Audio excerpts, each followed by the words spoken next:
Dans l'ombre des tensions géopolitiques qui secouaient le Moyen-Orient, un acteur inattendu fit discrètement irruption dans l'équation.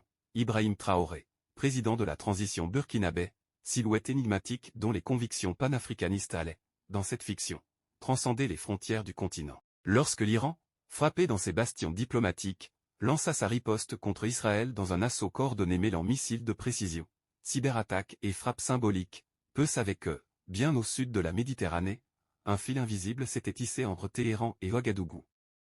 Traoré, dans le silence feutré de ses quartiers de commandement en Ouagadou, avait reçu depuis des semaines des émissaires iraniens agissant sous couvert diplomatique. Ces derniers, sous prétexte de coopération énergétique et de transfert de technologie, avaient mis en place une cellule discrète de coordination stratégique.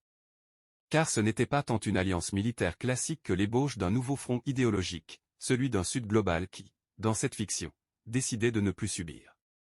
Traoré, charismatique et rusé, comprit rapidement l'enjeu, sa participation ne serait ni massive ni bruyante, mais essentielle dans les interstices d'une guerre de nerfs. Il offrit ce que peu pouvait offrir à l'Iran, un réseau discret de relais logistiques à travers l'Afrique de l'Ouest, des couloirs de transit hors des radars occidentaux, des